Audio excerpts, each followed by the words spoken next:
Hey man, this is Kevin Smith, and you're listening to the Comic Com, man. This is where you get all your comics info, and take that from a comics guy, a comic book man.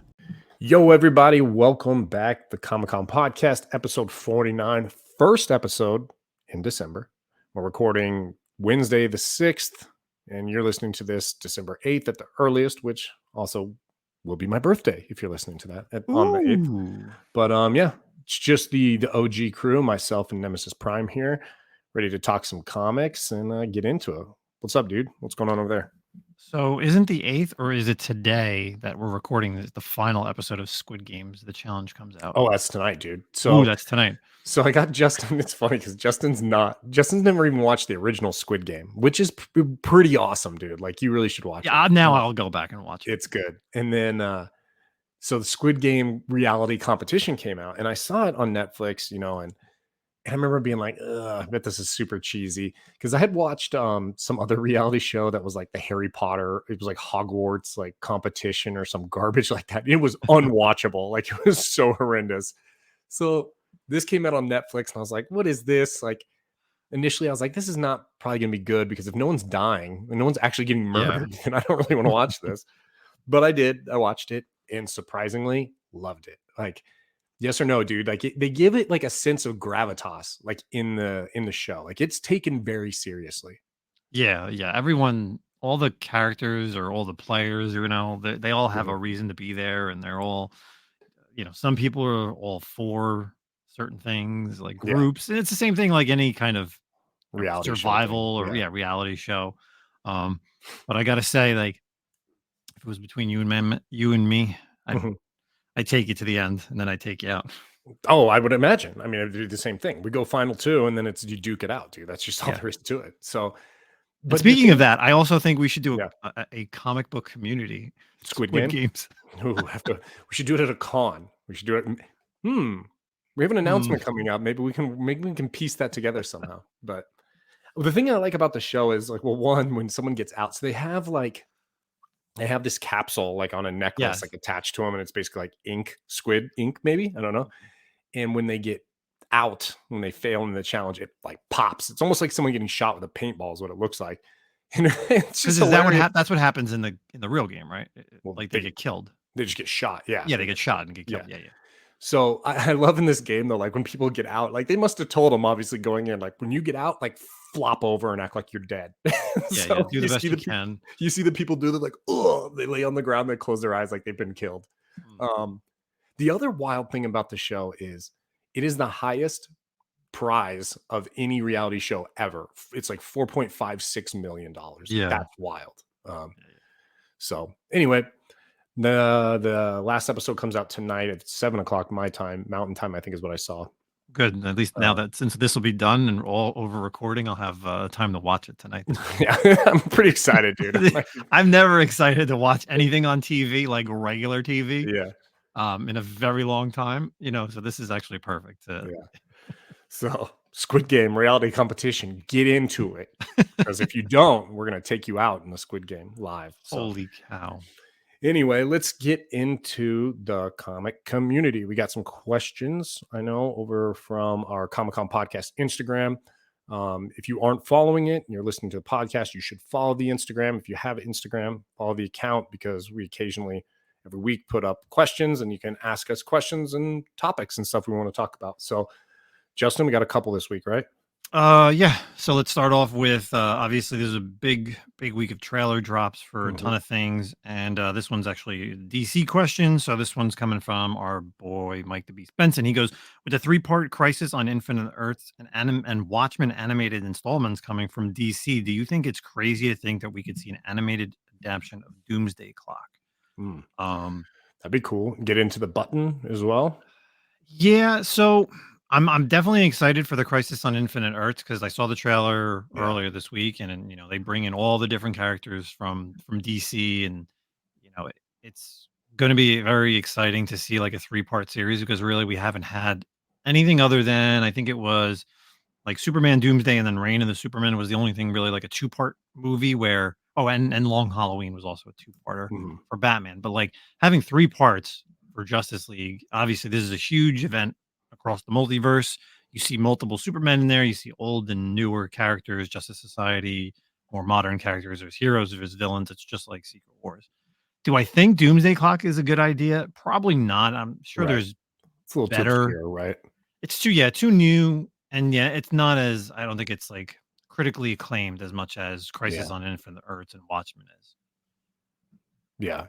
Yeah. And it also doesn't have like long lasting implications necessarily. Like it looked like they were going there, and there was the kind of the merger of the universe, really, right? Like what was it in Rebirth? You saw Dr. Manhattan. Dr. Manhattan and stuff like that. And and he rewrote it, and that was kind of like what changed everything and made like revamped the DC universe. And that was kind of cool, but I don't think it's necessary to do that. But if Mike enjoys it, I enjoy Mike, so let's do it. So DC, if you're listening, for Mike the Beast Benson, yeah, you better do it. All right, let's keep on moving with some questions. Our buddy Black Crown Comics, he goes, so we saw the Epic Nation / Bolo, aka Jack, mystery box shenanigans, and I'd love to know what you guys, one, think about that situation, and two, think about the mystery bundles in general.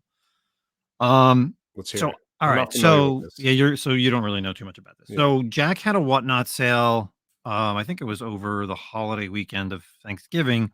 He had a bunch of stuff, auctions, and a ton of stuff in the buy it now. And he had, I think it was like 2 or 3 of these. So it really wasn't a mystery box, but he had 3 in the buy it now items. It was 100 variants, retailers, and exclusives for $300. So basically, you're paying $3 a book. That's basically what it comes down to. So if you listed everything at $10, you'd make a very nice profit. And of course, the first person that bought it was Epic Nation. So of course, because he needs product, I guess. I guess it's real. I don't know if the other 2 sold or whatever, but it's always funny that, of course, what happens is there's shit going on in the community. It's the person who's been, in the forefront of all the issues right now, and him to go into Jack's stream and buy this. Right. It's just like, ooh, that kind of looks bad. Yeah. What books were in the mystery box? Did you see how many of them were Ninja Funk? Oh, yeah. So again, you don't know. One, you don't know. There was no picture. It was just, you were going to get X amount of books. But I'm sure as shit that you can assume that there is a lot of whatnot publishing and a lot of just battle damage. Or at least. If you don't see the book, so you're saying you have no idea what's in it. You have no idea what you're getting. It just said 100 exclusive. Could also variants. be a way to ship some good books to Epic under the impression that they're just minor books, so that it doesn't show whatnot's co-conspirating or affiliation with Epic like above board, which honestly is just a really bad look across the board. Anyone dealing with Epic Nation. So yeah, and I know Thorough kind of talked about it recently over the last weekend. He was live and he kind of chatted about it, and it's an unfortunate thing. It's just like, if I was like in Jack's shoes and he came in knowing what's going on, I'd be just like, oh shit, this guy just bought one of these goddamn things, and now like it's going to be talked about. Like that's how I would feel if I was in Jack's shoes. Obviously I wouldn't cancel it. You can't cancel the item, but you could block them. Of course, your room. Yeah. Just boot them, right? Like, isn't there like a temporary block? Like, hey, I'm booting you from the show. You're not blocked from my channel or my page. Isn't there something like that? Well, yeah, you could do both. You can block them from the current stream, and then you can block their account in general. So that would have been the move. But yeah, it would just, it's a little odd. So, but yeah, good question. Thinking about the mystery bundles in general. Listen, I sold probably a couple weeks ago, maybe now it's like a month ago. I did like an entire short box. I mean, I just kind of skimmed through it. I was like, listen, we're starting off at $50. You're getting all Star Wars books. I showed a couple books that were worth the minimum. I think I started at like 50 that were well worth a little over 50. And then the rest were like just tons of stuff, whether it's variants or fill-ins. But I'm just like, listen, here, you can get a short box. They're cheap. Shipped it to the person. They enjoyed it. It was just good because the person even messaged me. He even said, thanks. He's like, I just found you out a couple of months ago. I love buying from you. This has really got me into the hobby. So this is like good filler stuff for me to like put stuff together. And that's kind of what it was. It wasn't like over the top stuff where I'm like, all right, well, this is $1,000 worth of stuff and I'm starting it at 50. Right. then I'd be going through it a little bit better. Like, all right, well, here's this book, like retail or FMV, whatever you want to call it. So, good question. And then one little question from BC, and then we'll get on to another IG community member. He says, Black Crown says, also, any update if Newbie Comics is still a YouTuber? And that is a great question because recently Newbie Comics has kind of gone AWOL on his live shows. He's no longer doing them for some reason. And lots of shorts and lots of some like Simpsons video he put out. Big on Simpsons, big on like action figures, right? I feel like he's sending pictures of action figures. I don't know what this guy's into anymore. Yeah, all of a sudden he's asking about grading action figures that he buys at the Dollarama. I'm like, oh God. That's where we're going. Yeah. Well, hey, collect what you love, right? Collect what you love. Fine. Grade what you want. I mean, I know Tim in our one of our group chats sent a photo that they're grading CDs. CDs, yeah, and cassettes, right? Yeah. I mean, it was only a matter of time, but some company was going to pick that up and do it. It's interesting idea, but again, I don't know. Who still has the? I mean, like at some point when you were a kid, right? You got the binder, like the big binder, and you put all your, and then you threw away the discs, like the 100%. Cases. Yeah, maybe you kept like the insert for like the lyrics of front. Yeah, exactly. Yeah. But yeah, CDs are gone. Like again, this goes back to the conversation that we had about like video games. Is like video games were meant to be open and played. They weren't meant to be kept sealed. So same thing like cassettes, CDs. I mean, you could probably find them at like pawn shops and thrift stores without a doubt, like the most random things. So I don't know. It's going to be whatever band or group or singer you like, realistically. Yep, for sure. But hey. Speaking of Newbie Comics, let's get on to his questions. Newbie has 2 questions. He goes, do you guys think Comic Tom is from a colony of lizard people? Oh, wow. Zach? I don't know. I mean, lizard people that are trying to get into the YouTube and the whatnot, like that's a real weird niche, like invasion for the lizard people. He has lizard people qualities, I would say, definitely. But I don't know, man. I'm just not buying that the lizard people are like infiltrate YouTube and never go higher than 35,000 subs, never, and then go to whatnot. No, I don't know. You? What do you think? Yeah, I'm in agreement with you. I don't really want to back up that too much. I can't. I just can't. It's a funny question. Thanks, Newbie. Yeah, we answer anything. And then his other question, and this is kind of course, part everybody's always thinking about it right now. Where do you guys see the state of speculation comics right now? You know, dead or alive? Listen, spec on what you want to spec on, and don't buy books that are super high value. Like, obviously, we've seen UF4 come back down. That variant just drops for like 12 or 13,000 and a 9.8. Like, listen, if you're buying books on the super high because you're like, oh, it's going to go up even more, you can't be looking at that. You need to be looking left while everyone is looking right. That's my opinion. Yeah, and I think you have to also take into account, like, we're still so close to the pandemic prices. So that's throwing everyone off. So everyone's still like, well, and so this whole idea of, is the spec game dying because everyone's saying, hey, these prices aren't the same. You really, if you want to look at the spec game and make a comparison, in my opinion, you need to go back prior to COVID. Look at how was the spec game prior to COVID? Is it matching what it is now? And that's a better gauge, because the COVID prices were out of this world. I mean, everything was wild. Everything was like crazy. And we're seeing it kind of level out and go back to normal. But the spec game will always be there because the spec game feeds off FOMO. That's all it is. It's FOMO. I mean, I would say a small percentage of the spec game are individuals who are actual collectors and are like, hey, that's my character. I want to have a first appearance of all these main characters. But even that is like I said, is very small percentage, because let's just throw one out. Let's say your favorite character is Frankie Ray, right? Which is like the new hot spec, right? The Nova Silver Surfer, female Silver Surfer thing.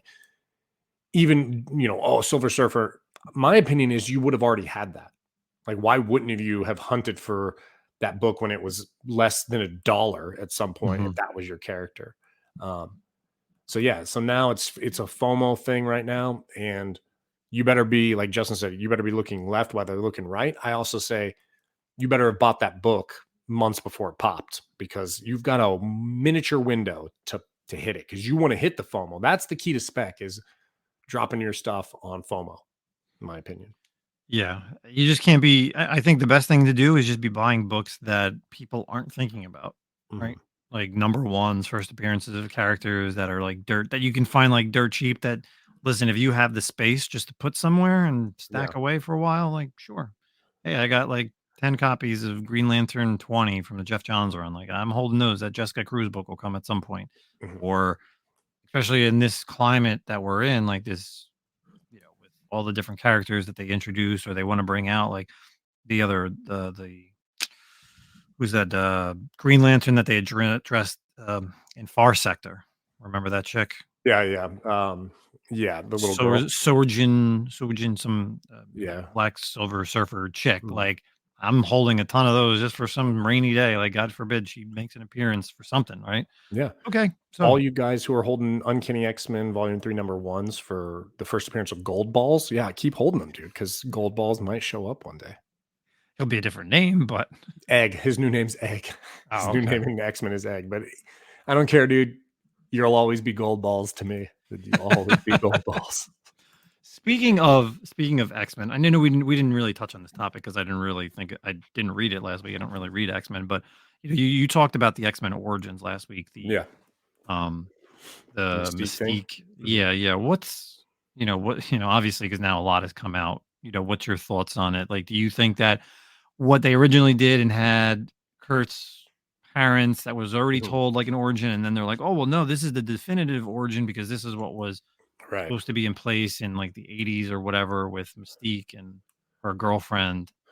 So look, so the original story was, obviously Mystique was the mother. She ran from some like nobleman, left him, like dropped him over a waterfall, right? That was Mhm. like the original story. Um, We've seen it in but cartoon format. saw it in cartoon format, right? And then later we got the I think it was Chuck Austin wrote the Azazel storyline, that this devil Azazel is actually Nightcrawler's father, who slept with Mystique during that same time frame, and then she was chased out of town because by pitchforks because the guy was a devil, right? So that was like the news story, and then now we have this story. But now you're seeing articles come out. I don't know, man. Like just don't. Maybe I'm a conspiracy theorist now. I just don't trust stuff anymore, really. And so now they're saying to like, and I'm not. Don't take this as like a judgment on this current story by any means. I'm just saying my thoughts on this whole idea of like them saying, well, that was Chris Claremont's original Mhm. idea. Is that what he wanted to do? Now, someone out there might be able to correct me on this. I don't know if that ever actually was his idea prior to now. You know what I mean? Like 20, 30 years ago when that story came out, did he say that's what he wanted to do? Or are we just hearing that's what he wanted to do a week before this book came out? So I don't really trust stuff like that. Like, oh Mhm. yeah, now you're saying that's what your plan all along, and they didn't let you. So, and there's a lot of complaints as well about it's very SJW wokeism, right? With this Mhm. story. It's kind of like I don't know, I guess maybe you call it, LGBTQ. There's obviously a lesbian relationship with Mystique and Destiny. She's switching her gender. So is that a little Mhm. bit like trans? I mean, what are we going there? Who knows? Honestly, my opinion, I thought it was a cool story. It matches what's going on currently in X-Men.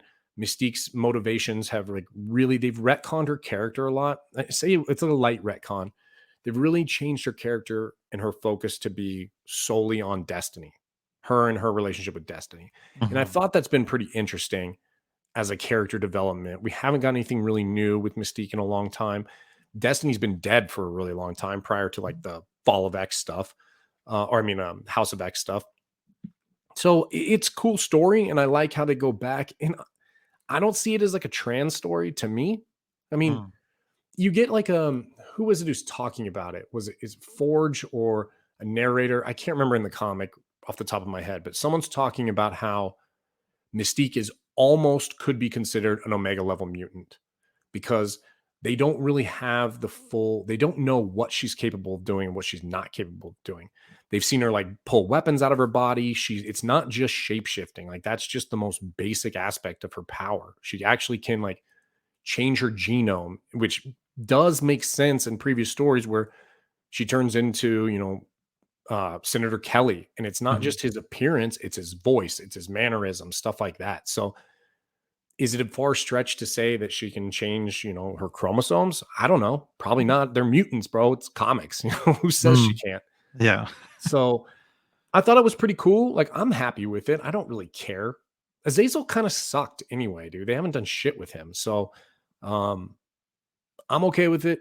I know people are on the fence, and it's just kind of where we're at these days with like society. What's your thoughts? I mean, I know you, like you said, you're not an X-Men guy, but you've kind of, I just heard about it, like after the fact, after we recorded last week, and you kind of just talked about just the issue in general, yeah. and I see a lot of people coming out, and like some people are exactly like you said, the whole idea that is this really Claremont's original idea, or because, and here's the idea, here's it is, from the time that they introduced, like they kind of gave you that background that, all right, yeah, Mystique was his mom. Mhm. And then all of a sudden, like years later, you have the Azazel thing. Like, you're gonna tell me in all this time, like nobody ever asked Claremont, like, oh, who's his father? Like, is Azazel his real father? And him, for him to never say anything, or like, oh yeah, I created a story, I just never did it, or like this was Right. my original idea, and then all of a sudden it's like now in Right. 2023 we're getting this story, and people are like, yeah, it's what I really wanted to do.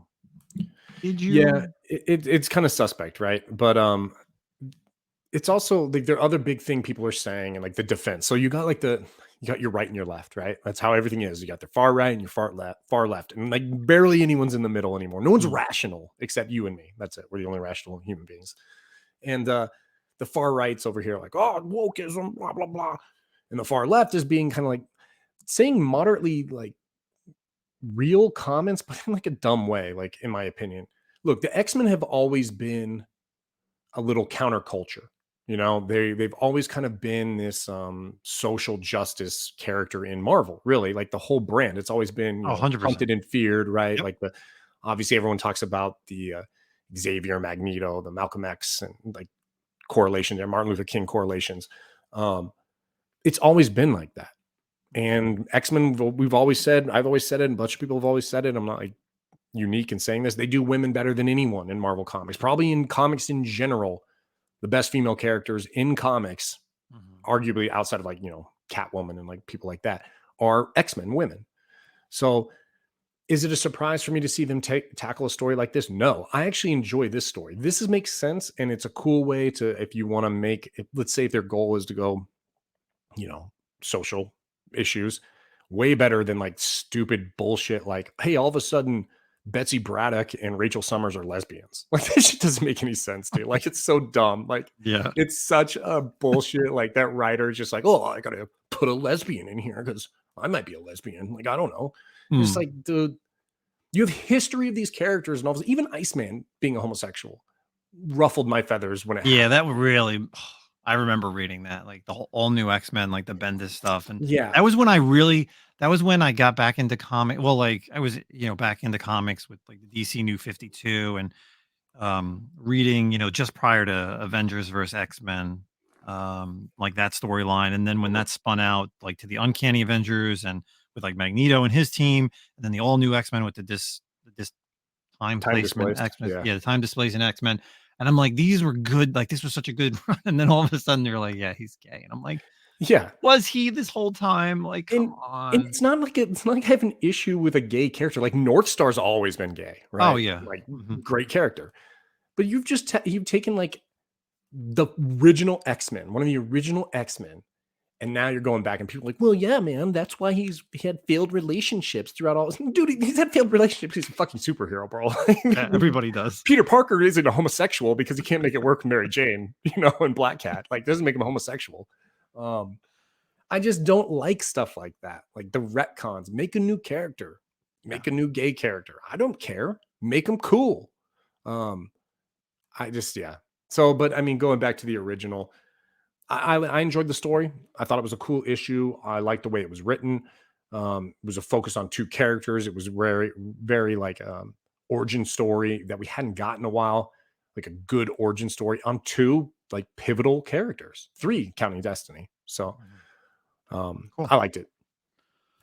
Awesome. Yeah. Yeah, I know. I saw the that variant, that 1 in 50 version that came out, which was Yeah, I wild. saw that on Lords last night, and the EM Gist one, Yeah.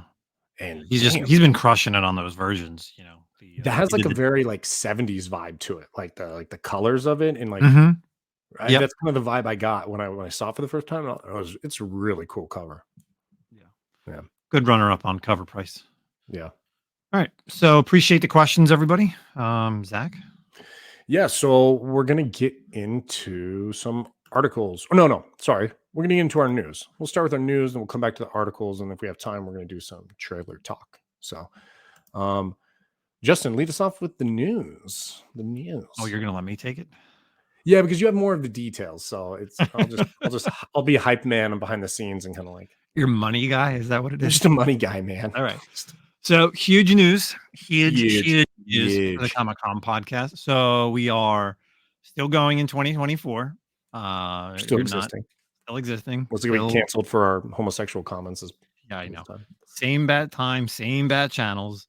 But we are officially we've talked about it a little bit previously. We are officially at King Kong on April 6th, 2024 in North New Jersey. But not only will we be set up there, but we will be bringing our friend V. Ken Marion on as the artist for the show. So Yes. not only will we be there, myself, Zach, promoting the podcast, but we'll have an artist there who will actually be able to do, some sketching, some remarks. If you have some books from Ken, you want to get them signed, or, you want to do pre-commissions and pick them up. That's our first, big thing for 2024. And obviously we're rebranding the logo as well. That's another thing I can kind of tell you right now. I have someone touching it, doing some little tweaks to it. So you will no longer see the old school logo after 3 years. Yeah, so the King Kong thing we talked about obviously before, but like the addition of having Ken is going to be a lot of fun. Obviously, you guys who have listened to the channel, we've had Ken on a lot. He's a good friend of ours, good friend of the channel, and it's gonna be a lot of fun, man. And Ken's got some stuff coming up next year that's gonna be awesome. And we're not gonna speak about that now because we're not quite at that point, but just be on the radar that Ken's got some great stuff coming up, and hopefully we'll be able to push that a little bit at King Kong. By that time, we should be in the clear, I think, to kind of like push some of his stuff. So a lot of fun, man. It's going to be very laid back, chill. I think Justin and I will probably be selling some books, just getting rid of some inventory, have Ken there. We might, maybe we'll have the preliminary tryouts for Squid Game comic book influence. We should do comic book influencer Squid Game. Well, yeah, that's what I originally was thinking. Oh, okay. So that's how I was thinking about it. Not just like normies. Oh, no. It'd have to be people that like the community knows. Like, Can we be the judges? So we're not part of it. We don't partake, but we're just dudes with paintball guns. As they get out, 100%. Blast people. Yeah, we would definitely have to set this up for months in advance to do this. Right. We'd have Make to them show think up of at different location. games. And at cons, every con you have to show up. And so 10 people, now we're down to 8 for this next con. We're really going to develop this idea. Would be a great, listen, if someone steals our idea, we were the first ones. You heard it here first on the Comic-Con podcast.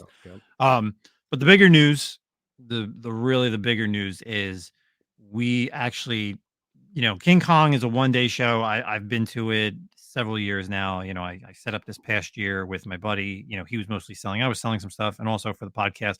But in 2024, we will be set up at Terrificon in Artist Alley. Same deal. The Comic-Con podcast with V. Ken Marion, 2 tables, selling and also promoting the podcast along with our buddy Ken.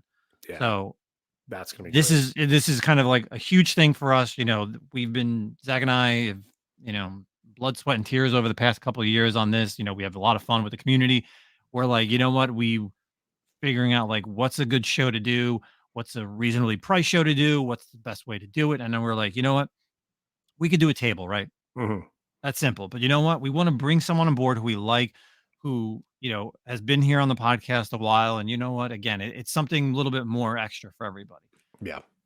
So again, we are super happy. We've had conversations with Ken over the past couple of weeks, and I kind of gave him the preliminaries at New York Comic Con, and I hoped and prayed when tables went on sale last week for Terrificon that I was able to get one. I went back and forth with promoter Mitch Halleck, who will definitely be on here in 2024.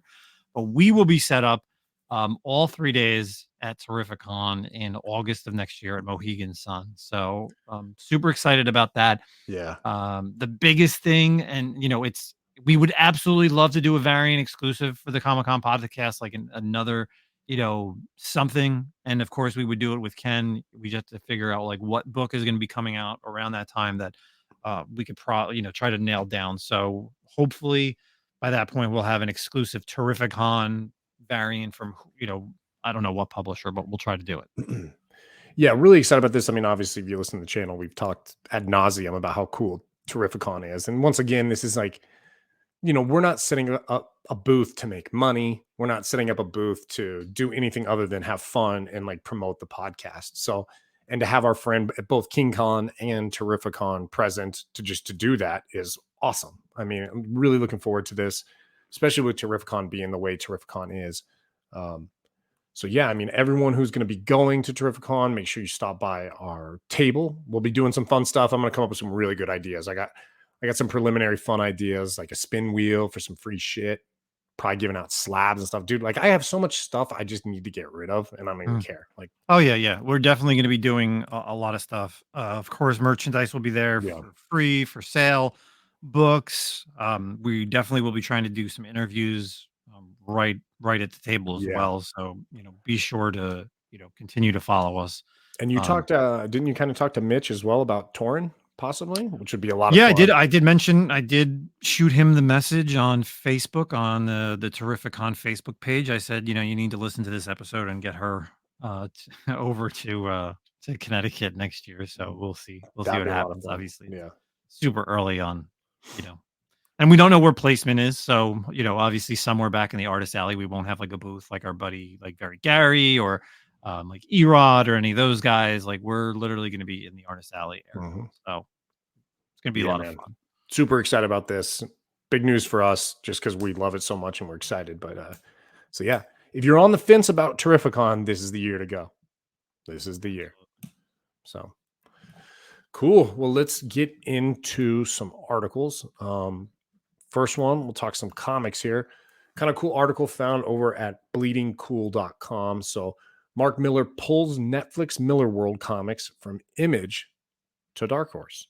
So Mark Millar is pulling his entire Image Comics Millar World Netflix line from Image to Dark Horse Comics for 2025. Netflix owns Millar World. Dark Horse is to publish existing and 5 new titles in 2024. Millar teases future projects and media expansions as pandemic and strikes and anticipate Dark Horse library editions of Millar's top series plus potential crossovers. So folks at Bleeding Cool said they've been hearing some rather grouchy noises from folks at Image Comics about Mark Millar of late, possibly regarding some of the notes he'd made about how people who had gone off to do creator-owned comics should return to Marvel and DC for a run or two to help save the comics industry. So that's something we actually talked about. Like one of the articles we had in previous weeks, how Mark was saying, hey, go back to Marvel and DC. Marvel and DC should pay higher prices for page count. And I think we even talked about how, that seems like really beneficial to you, Mark. But it seems like maybe he's ruffled some feathers at Image. I don't know, man. What do you think? Yeah, maybe they're not paying him. They're not paying him the credit that he deserves, or they don't like the movement of what's going on with the Netflix stuff, because it has been few and far between, right? Right. We've stopped since Jupiter's Legacy. You had Jupiter's Legacy, and then you had Super Crooks. And that's pretty much it. And we haven't really gotten too much with like Nemesis. Magic Orders kind of still like a little bit in there. Who knows? Yeah, Magic Order's still been ongoing. Looks like one of the new titles coming out is Nemesis Rogues Gallery. Will be one of the first titles over at Dark Horse with him. I mean, it's interesting. It's interesting stuff because it's creator owned, right, at Image. So that's like their big selling point. And Mark Millar's been a big name for Image for a while now. So to him to pull his stuff and be like, no, taking it all to Dark Horse, and now they don't make any. Now Image doesn't make any money off of his properties anymore. I'm like, could be very interesting to see how this goes about or what goes down with this. So yeah. And it's pretty cool. I've seen this happen like with like IDW has done these. So they're doing these the library editions. Oh yeah, they're cool. For like titles. I've seen it on the IDW side. So, coming next year, you'll have Magic Order Volume 1 and 2, and the Nemesis Reloaded, Wanted, Big Game, Ambassadors, and then of course the full Magic Order. But yeah, I think it's going to be really awesome to see these next year when they all come out, like with the Dark Horse logo, because you've read them before, but obviously under the image imprint. So it's kind of funny to me that they're doing like some of the, like, don't get me wrong, I'm a big Magic Order fan and Nemesis and stuff, but like, why wouldn't you do library edition of like Kick Ass and Hit Girl? Like that would probably be his like biggest property, I would say, wouldn't you? I mean, like kind of like success wise, he had 2 feature films that did really well with them, like lots of titles. I don't know. I thought maybe that'd be the ones I'd go with probably, but I don't see those yet. Maybe they're waiting on those. But anyway, interesting stuff over there from Bleeding Cool. And another article, Justin, you want to take this one? Yeah, so same thing over at Bleeding Cool. A mysterious retailer talked about DC Comics discounts and carrying on. So Bleeding Cool has been covering this mysterious retailer, online comics shop owner of 22 years, wanted to divulge into the issue of discounts that Phil Boyle brought up. So this brought up an issue of going on with, basic honest opinions and the fear of retribution over, discounts in the days. And quoted, "It's important to know that comic books are not dying. That narrative is completely false. Are the majority of of direct market stores facing challenges or worse? Yes, absolutely. I think it will shock you to know that for a while this is the case, and many stores are experiencing dropping sales. Overall, orders for periodicals are stable, and this isn't the worst time in history. Prices, discounts, and distributions are the biggest challenges facing the direct market today." So it's been said that comic books are on the medium that have been predicting that it's death since, I guess, the 1990s, realistically. Right. Yeah. But a shirt was made that says "Comics dying since 1935." And this is a long quote, but I think it's perfect. So the mystery retailer continues, and it quotes, "Let's start with pricing. I'm sure your first reaction and the common argument is that periodicals are too expensive. I don't think anyone can argue with that. However, a mentor of mine who has owned a comic book store since 1950s once told me every time Marvel and DC raises their cover prices, sales increase. I don't know if this is psychologically reaction, but historically, according to him, this would happen. Slowly for at least 15 years, there's been a business strategy in direct market to offer significant discounts off the cover price in periodicals and collected editions, most of the time by using a pre-order system through online ordering, which a lot of people do. While brick and mortar stores have been fearful that online selling would destroy physical stores, it didn't happen right away. It's happened slowly, and it's not simply a case of availability. It's 100% because of discount comic book sellers. Yep. Speaking of DCBS. He goes on to say, in a quote, "We can even determine who in fact is directly benefiting from this process. It would be the 2 largest direct market retailers by a large margin in the US. That's Discount Comic Book Service, DCBS, InStockTrades.com, DCBS.com Services, and Midtown Comics. DCBS had a brick and mortar store presence, which was closed in 2017, and Midtown has 3 stores in New York.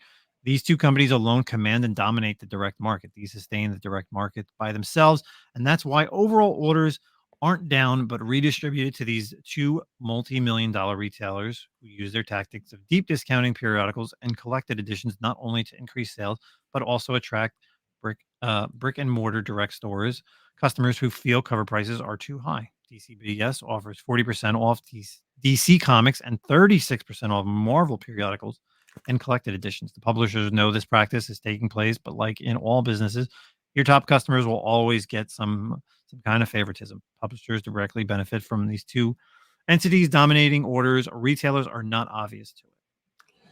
Yeah. Oh boy. So it's very like, what they are is DCBS and Midtown are very much the best way to describe this is it's like Amazon, right? Amazon's created and they're more convenient. They have cheaper prices. The shipping is good. And they start closing mom and pops, right? Now everyone goes, hey, I want a video game. I'm going to go to Amazon rather than Best Buy, which isn't a mom and pop by any means, but like brick and mortars. And these 2 companies who were already dominating the market are now, carving it out even more by offering discounts. So if you're not a person who, like Justin and I, need our books like weekly and want to read them, and you can wait for the 2 weeks or wait a little bit at a time, those are the places to go because you do get a big discount on your books. I mean, books are, let's see, a number one for Marvel, hands down, any number one is now $4.99, period. It doesn't matter if it's a 5-issue arc. First issue is $4.99, and the subsequent issues are all $3.99. That's as cheap as you're going to get. You go to Midtown and you're looking at, like, I think on a $3.99 book, you're getting it for like $2.65. So is it a big difference? No, but like in the long run, when you have a big pull list, right? Like that shit Yeah. adds up a little bit. So it makes sense, man. It's definitely those two companies are hurting and, driving down the brick and mortar LCSs for sure. And this guy even goes on, I think, in the article to talk about how he tried to do the same thing, lower his prices to match or to get close, but couldn't really turn much of a profit. And he'd lose customers because he couldn't match the prices of the online vendors. So, Oh yeah, it's crazy to see, like, and I've seen, working at a comic book shop for a while, no longer, but like years ago, like I would see the invoice from Diamond, and I would see, what the cost of like like how much they pay for a comic, and then how much, like the markup is, right? It's like they probably pay about $2 or $2.25 for like a $4 book, and then a little bit more for like a $5 book. So like for someone to give 40 or even 50% off a book, that if they're already like a store, if they pay $2 for the book, it sells for 4, and you to pre-order and be like, oh, I'm going to give you 40% off this book. Like, you're going to make yeah, nothing at the end of the day. Like, to keep the lights on, taxes, like computer, all those like stupid credit card fees, like all that stuff. Like, you're not really making a profit. Like, you'd have to sell an abundance. And unfortunately, like most normal brick and mortar stores don't, right? Like, yes, mhm, like Midtown has a huge pre-order. I mean, there's times where I pre-order from Midtown, not because of like the discount, just because of sometimes if it's like a variant that I was looking for, or a book that I know like my store is not going to get, I'll just order it from them. yeah, And I'll get it in like a week typically. right.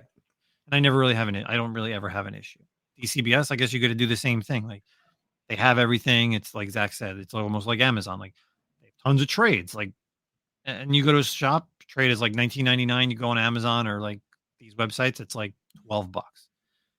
And sometimes $8 is a big thing, like, Yeah. or omnibuses 40% off. Can you imagine buying an omnibus for like 40% off, like before it releases? Well, yeah, In Stock Trades does that, Yeah. and like an omnibus typically is like $100, 115, and you get it from In Stock for like $65. That's a big difference, man. Like, so yeah, and honestly, I think these big high price books, it matters on like okay, so you have your pull list, right? You have your guys who are always going to pull your X-Men, your Avengers, or whatever their title is, their Batman.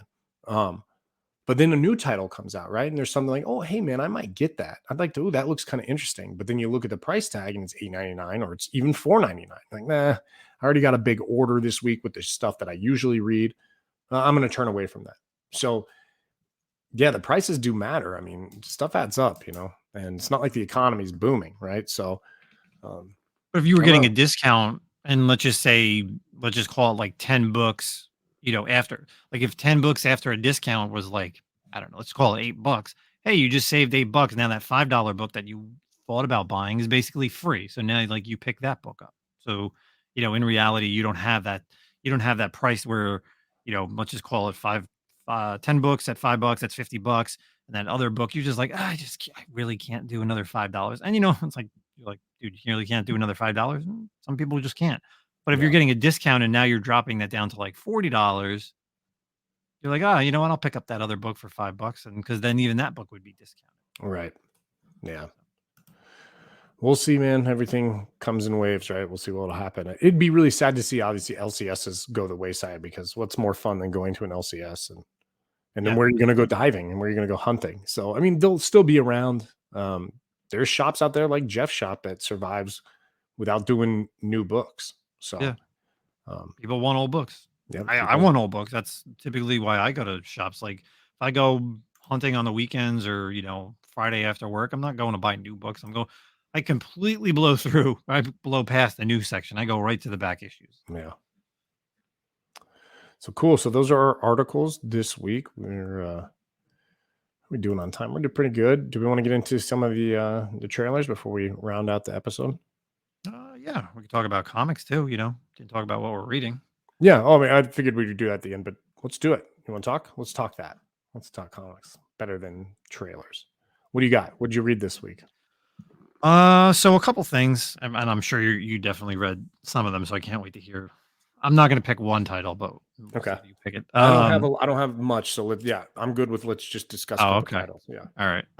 So a holdover from last week that I didn't really get a chance to talk about that I thought was an interesting issue, the miniseries with Predator Wolverine #3. Mhm. I like. Did you read it? You read last week's. Oh right? yeah. my Yeah. God.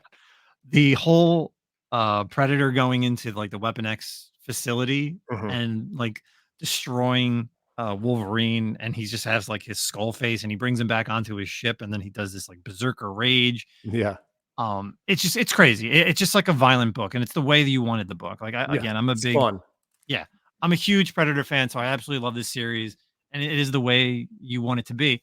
And obviously, it's not really canon, but it's actually a very good idea that like the government finds one of the Predator masks, and that's Mhm. how they created the Weapon X mask.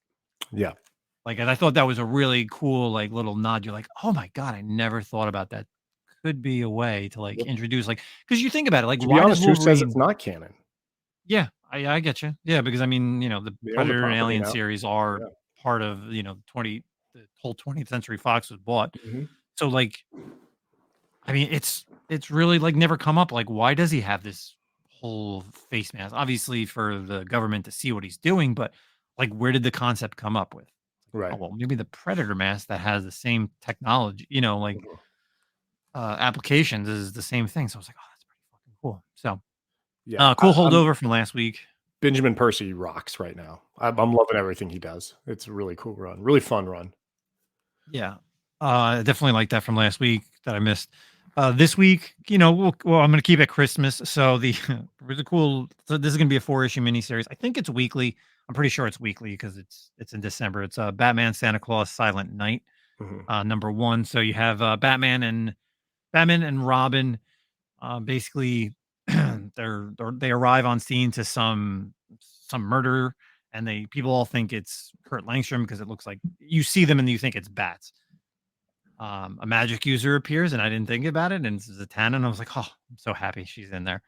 Uh, Lo and behold, and of course, because it's called Batman, Santa Claus, Silent Night, Santa comes, and you find out that he's kind of like a demon hunter, and you find out that it's more based on the Santa Claus of North mythology, with like Krampus, and there's this whole thing where both Krampus and Santa or Claus or however Saint Nick, whatever you want to call him, they're friends. Where even though like Krampus scares the kids, like it's not where he's like a complete devil or demon type of thing. I mean, he does look like one, but lo and behold, you find out like the different stories of Santa and this whole thing where he actually once a year would go out and hunt, demons, which is pretty cool. And then by the end of the issue, you kind of find out who they think the villain is, who's brought Mhm. these like they're called Krogs or something, Krogos. Cool issue. Again, I think it's going to be a weekly because it's 4 issues and it would round out for December. So, um, did you read Century? No, I didn't. Oh, Did okay. you? Okay, I'm Yeah. interested. I was thinking about it, but like, man, All right. I just tell me, was it bad? All right. And this goes back to really what we were talking about, the whole X-Men thing. So, Yeah. we talked about this, that there were going to be a new Century #1, and we talked just like, why can't they just create characters like a brand new character, right? Let's just do it. So it opens up with in New York, it's got Luke Cage, Jessica Jones, and eventually you find out there's like this accident in New York. Misty Knight shows up and they're trying to find out something, and Misty Knight basically tells Jessica Jones that they found residual energy of the Century. Uh-huh. And one person in the apartment that got destroyed is missing. And you find out that it's this girl. You I find can out already, that she I can already go ahead. guess. Diverse character, probably LGBTQ. You find out that she has cerebral palsy. Okay. Um, so yes, she ends up getting powers. So again, if you remember the cover, it was like 4 of them. Right. It was like 4 or people. 5. Yeah. So you have this girl, cerebral palsy. She ends up like getting the powers. Then skip to the next kind of in the same story of another character. There is this Inhuman, like he says he's an Inhuman immigrant from India, like of course, been made fun of, blah, blah, Mhm. blah. He ends up getting powers. Then they bring in the final character, but I don't think it's going to be, the final character. They bring in this normal white guy who wants to take the abilities from these two other people, the two other characters, to Okay. basically become the Sentry.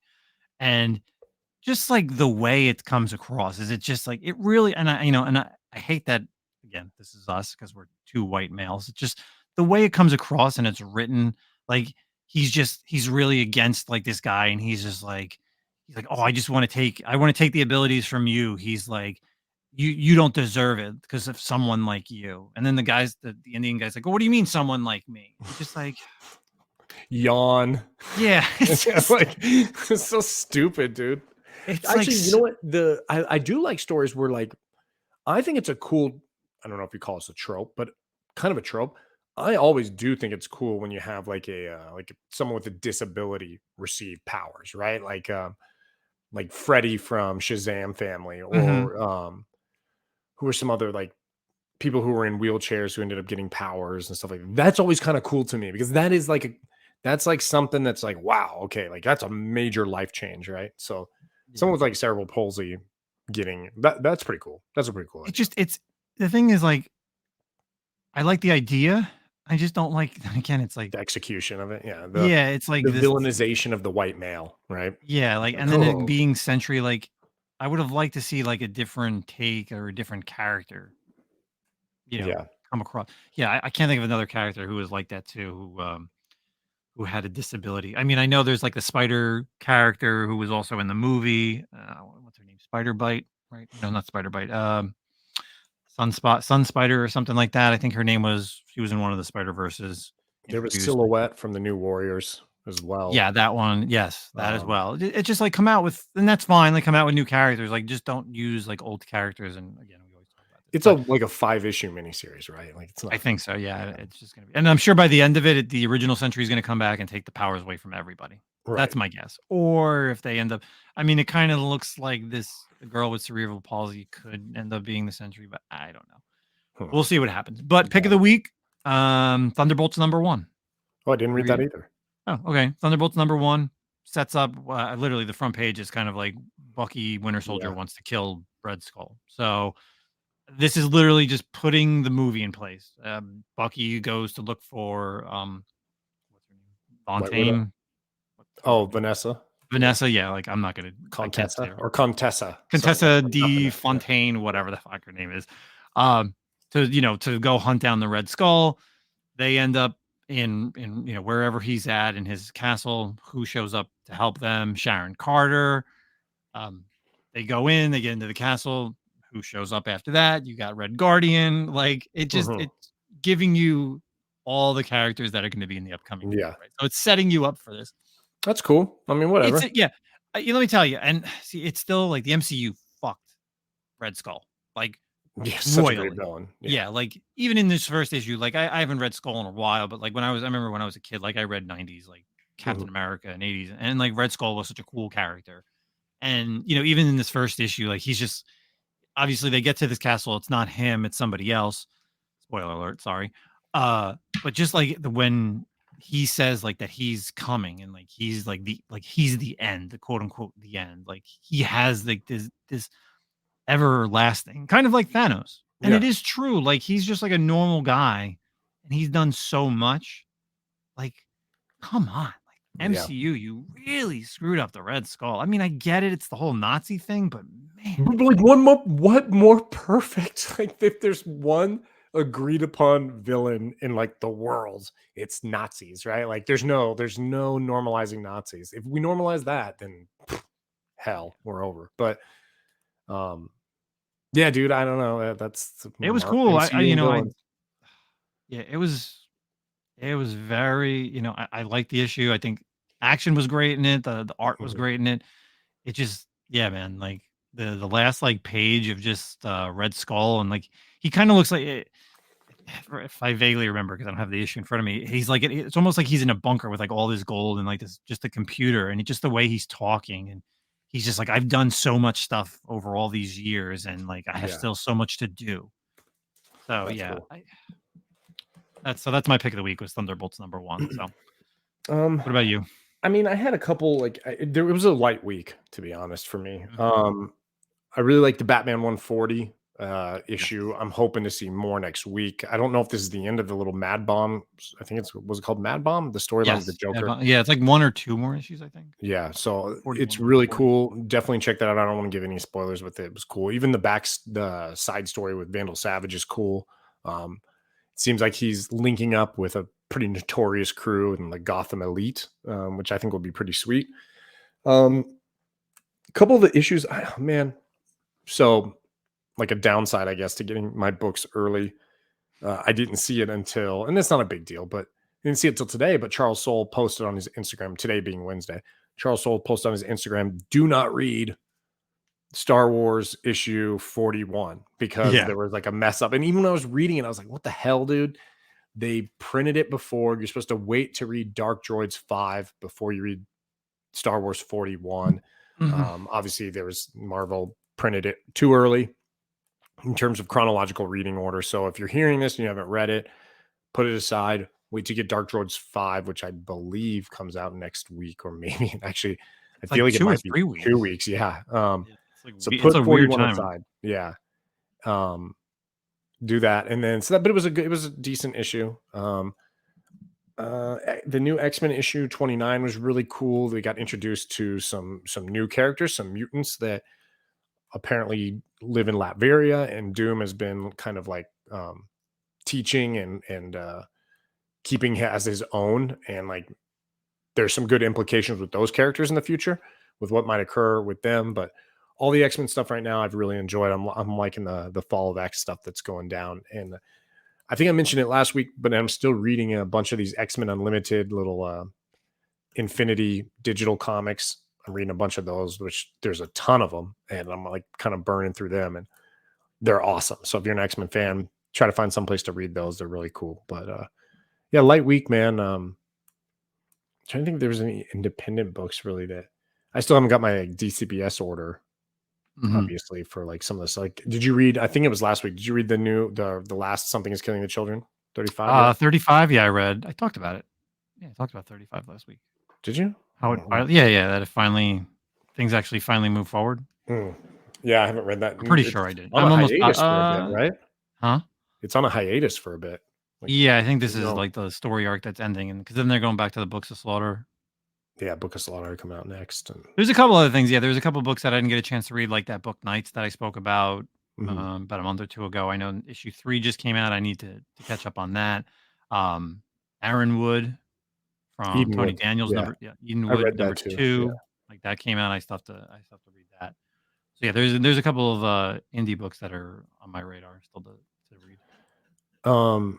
And I talked about this a while ago, but I've been keeping up with the Radiant Black stuff. How they have like issues 27 and 27.5 are coming out next week, but they've been doing 2 issues. At first, it seemed like it was going to be like a cover A, cover B type situation, but now they're numbering it like 26, 26.5, and it's still the story of, as it goes, like the 2 characters, the Catalyst War, Nathan and oh man, mind blank. Anyway, Nathan and the other guy are the Radiant Blacks. And so based on each issue, you read their story of the version. And you kind of do need to read both of them. They are different. I feel like different things occur in them. And like the story goes, it's almost like feels a little bit like the Choose Your Own Adventure books from when we were kids. Like turn to page 36 if you're going to take a right at the door and you fall into a pit or some shit like that. Yeah. But it's pretty cool. I'm really enjoying it, and it only goes to like issue 30, so it's not like a big deal. But check those out. I think December 13th 27.5 come out also. Nice. So I think that's it, everybody. We're gonna let's just name the trailers that came out, since we're probably not going to talk about them. It's some big trailers. Watch them. Oh yeah, tons of yeah. We posted it on our Instagram. So you have like Fallout. That was my huge, for me, that's like epic. Like I fucking cannot wait for Fallout. Like that is just one of my favorite games, like series from like 3, New Vegas, 76, whatever. Like I love the Fallout series. So Fallout 4. Halo season 2. It was funny because you and I were just talking. You're like, "Isn't there? Are they doing Yeah, I hadn't heard season 2 of anything Halo?" about it. And then all of a sudden, literally like the next day, the trailer drops. Of course, in the sticking with TV, you have The Boys. So the next season of Boys, which kind of picks up, and then there's a Boys spinoff, which briefly, Diego Luna and the guy Yeah, who in played Mexico, Boys in Mexico is what it's going to be, something yes, like that. who's the guy who played in Werewolf by Night? Oh, Gael Garcia, right? Yeah, him and Diego Luna, Cassian Andor. They're going to be in it. Of course, House of Dragons season 2, and then on the movie side, we had the Godzilla Kong, the new Empire coming out next year. So yeah, a lot of trailers dropped over the weekend. It was for a Saturday, it's crazy. So make sure you go check those out if you haven't seen it. I'm super excited for Fallout. Like, cannot wait for Fallout because it literally was just like so much good stuff with the Vault and Dog Meat and the Brotherhood of Steel and the Rad Roaches and the Werebears. There's just so many Easter eggs in that trailer. It was so great. Cool. Maybe you actually want to go back and actually start like Fallout Playing 4 again? from the beginning. Yeah, literally from the beginning. So, but I can't do that because I'm playing other games right now. So. I know. But yeah, that's it for me. Just follow me on Whatnot. I got tons of stuff going for the rest of the year, and then again, the big news. So happy about Terrificon and Yeah. So big things next year. Keep an eye on the Comic-Con podcast. We will, like Justin said, same bat time, same bat schedule. Couple more episodes before the end of the year, before we round it out, and we always go live our last episode of the year. We'll do a live YouTube, just kind of heads up so you guys are knowing. And we usually do like a kind of like a top 10 round out of like best titles, best short series or whatever. So if you have any ideas or categories you want us to go over, that'd be kind of cool, like something new, please shoot them our way, either at the Comic-Con podcast or our other Instagram accounts. But yeah, man, a couple more episodes. So the 3 more, right? 3 more? We're actually going to make all 52 right now. Knock on wood. Every week. We've been rocking this. Hell yeah. Thanks, everybody. Yep. Thanks, guys. We will see you